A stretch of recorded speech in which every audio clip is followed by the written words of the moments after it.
Hello everyone. Welcome all of you to my channel Prashant Jangda. If you are new to my channel, do not forget to subscribe to the channel. Today we will read An Alien Hand supplementary reader in English for class 7 chapter 1 The Tiny Teacher. And we will read this lesson in Hindi. तो चलिए शुरू करते हैं. The tiny teacher.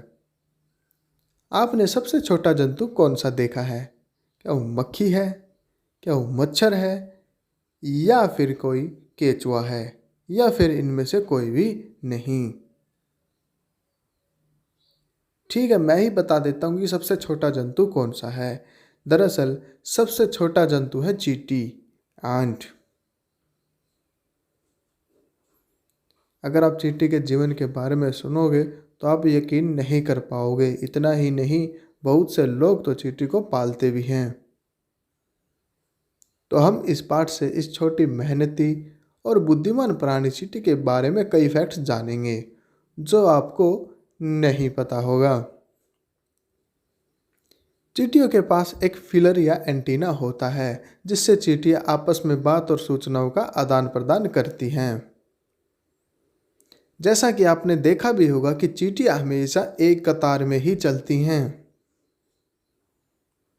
चींटियां कई प्रकार की होती हैं. उनमें से लाल और काली चींटियां प्रमुख है जिसे हम बचपन से ही देखते आ रहे होते हैं. अब बात करते हैं चींटियों के घर की. चींटियों का घर आंट हिल.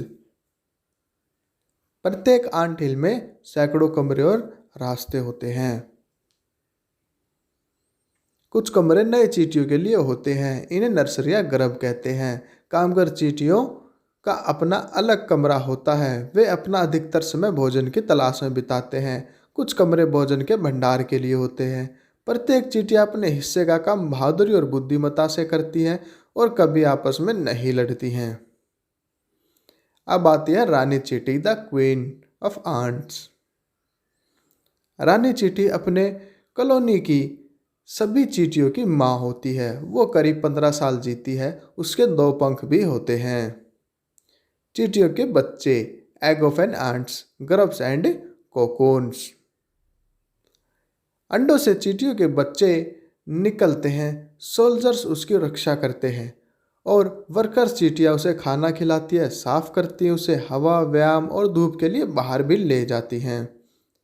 2 से 3 हफ्तों में ग्रब्स कोकून बन जाते हैं. कोकून्स का समय 3 हफ्ते का होता है. इसके बाद कोकून बतौर कर चींटियां बाहर निकल जाती हैं. चींटियों की अब ट्रेनिंग चालू हो जाती है और कुछ हफ्तों बाद वे अपने काम के लिए तैयार हो जाते हैं. अन्य जीव, अदर ऑर्गेनिजम्स इन आंट हिल. चींटियों के घर में कुछ अन्य जीव भी रहते हैं जैसे कि beetles, lesser breeds of ants और ग्रीन फ्लाई. चींटियां हमें hard work, sense of duty और डिसिप्लिन से रहना सिखलाती है और यह भी कि कैसे उस जगह को अच्छी तरह रखा जाए जहां वे रहते हैं. इसी वजह से चींटी को द टाइनी टीचर कहा गया है. वीडियो आपको कैसी लगी कमेंट करके ज़रूर बताना और वीडियो को लाइक और शेयर करना ना भूलें और चैनल को सब्सक्राइब ज़रूर करना.